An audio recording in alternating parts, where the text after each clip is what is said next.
everyone, and welcome back to the Oversharing Mum.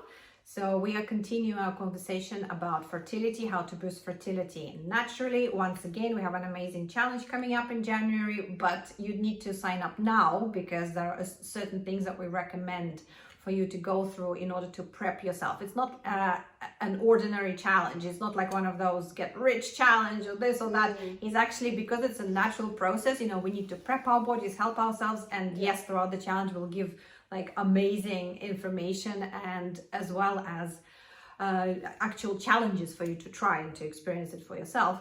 It's not a magic fix, and it's not a like instantly you wake up and suddenly you can get pregnant tomorrow.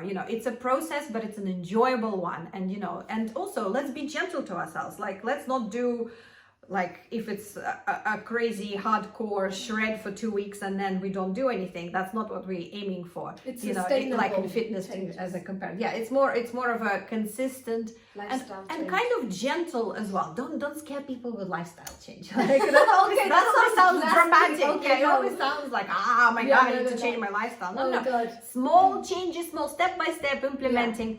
It's like I've heard actually this story, somebody, probably on TikTok or somewhere, all these amazing things from some book, that a horse and somebody, a boy are in the forest or something like this, and they're lost. And then, it might be a really silly thing. Let's say it's like that. And then a boy is lost and is like, oh my goodness, we can't get out of this forest. We're never going to get out, and starts getting into this panic. And then a horse says, well, actually, can you see a step ahead of you? And he says, yes, I can. And so the horse says, well, then just take that. So literally just take a step, and then, it'll take you where you need to go, and then you'll be able to figure out all the other steps. Except that with us, you don't even need to figure out the next steps. We will present them to you, and you will choose even how high the step is, because we'll provide different variations and all sorts of things. So it'll be an interesting experience. That was a rather long introduction. So yes, it's going to be in January, because I think that's when it's a perfect time. Christmas happens and you're in the festive season and stuff. So and a lot of people don't a lot of people have this New Year's resolution. Yeah, even just from a point of view of getting healthier. You know what? Even if you're not trying to get pregnant, do the challenge with us. It's really cool. It will get you to optimal health. It will really introduce some really cool ideas. Plus, you get to learn interesting things, how it actually relates to fertility as well. So it's just when you are ready, thing. If that's ever on the cards. I mean, optimal health is a great thing anyway, because we need it to live, to survive, to get on with our lives. I mean, no one wants to be looking after an illness, as Sasha said. So look after your health. And I really love that saying. So yes. Okay, so that's our introduction. Today we're talking about breathing techniques. It's an introduction, because we will be covering it in a lot more depth during the challenge. But if we just explain to us why it's actually such an amazing thing.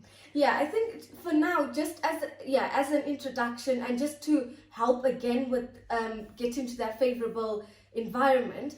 I think a lot of the time, as Sasha said, sometimes we have, we may experience stress and we don't even know it because it's the norm.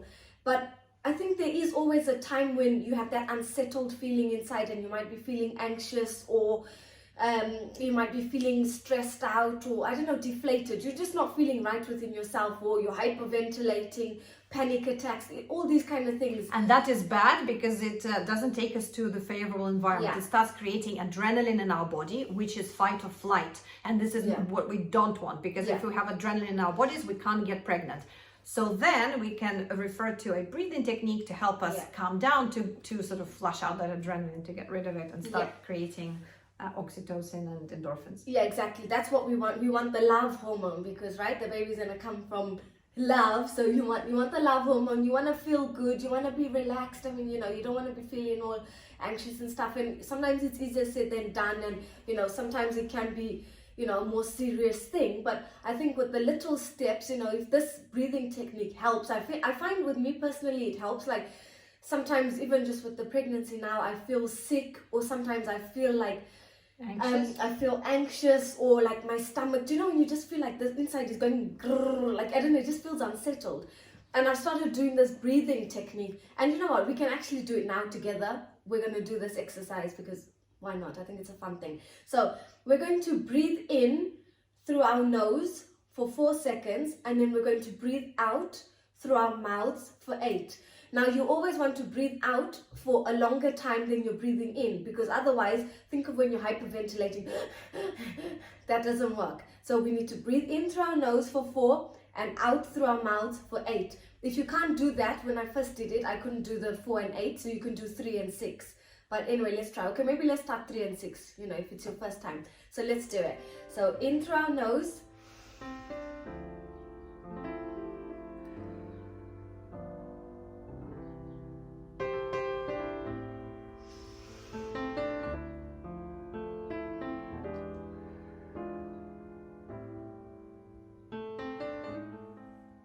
Does that feel good? It feels unusual. It feels like even I got even a little bit lightheaded in a way, because I feel like maybe my brain and everything got a lot of oxygen in. Yeah, when I first did it, I felt like I was struggling to breathe. It felt really hard to do, but the more I was doing it, I can do the 4 and 8 now, and it can feel quite natural. So I think if you just do it and just really, like, even if you just switch off, you can close your eyes, you can play like, you know, a little soft note, like a little piano, just something that makes the environment calm. Or just breathe, close your eyes and just try and shut off and just focus, actually like focus on the breathing. It will get easier the more you do it, but I think that's a really good technique that I find it helps me, so hopefully it helps you too when you're feeling. Of course, oxygen delivers, you know, it's so important. It's, you know, every cell of our body needs it, and oxygen is vital for our blood, for everything, for delivery of all the nutrients, and just in general, you know, obviously breathing, you know, so important to live. Another interesting thing I remember actually is that there is also, we will be covering that in the challenge. Breathing will be an important thing that we cover, but also how we breathe. Some people stay just in the chest, so it's actually very shallow breaths. And so one of the things I was learning is how to learn to expand, to allow for the breath to really go into even your stomach and everywhere. So it's really, and then as you press, you kind of almost press and use your body to sort of breathe out. And when it feels unnatural, it probably just proves how wrong we're maybe breathing. Or everything is a habit. Whatever feels natural is simply a habit, and then we need to see if it's a good habit or a bad habit, and then, you know, see how we need to adjust it. What I find is, I was saying to Dean, why does sitting like this, slouching, feel so normal, yet for others being upright? Because when it's this again, I've got into the bad habit, but when I try and sit upright, it just feels a little bit strange. Or something. It doesn't feel comfortable. Whereas for others who have always sat like this, like my late great grandmother, she'd always say, don't throw yourself on the chair and sit up straight. And she would sit like that, and it looked, you know, natural. I mean, it probably looks like you're just upright, but it's good posture, which also helps with. It strengthens your muscles, it helps with your spine, it supports, like if your muscles are stronger around the abs and the lower back, it supports your spine. But this for me has become like sitting like this, but no, it shouldn't be, because it, you know, it's your spine is probably not designed to be slouched and stuff. Anyway, that's completely off topic, but anyway, that was talking about the habits, and that's one that I was actually talking about to Dean yesterday, but yeah. So we're going to take a step at a time, and this was an introduction to breathing and just in general how to deliver oxygen more effectively to all our organs, to our brain, and also, of course, the main purpose of it all is to create this sense of calm, because that sense of calm helps us produce other hormones in our body which create a sense of harmony, and this sort of favorable environment really is what we are striving for. And so, we'll be covering that in the challenge in a lot more detail. Yes. I think that's it for now. Hopefully you found it useful. Try it, make it your daily habit, and see how you feel. Yeah. Thank you for watching. We hope you've got your notification turned on, so you know when we post. It's every Friday at 1 p.m. And if you signed up to our email list, you will also get a reminder email when the video is posted. And we also have like little tips in our emails as well of, you know, things you can do, little affirmations to make you feel good, and So you can join up. We'll leave the link below if you want to join up to our email list, and also if you want to join the challenge.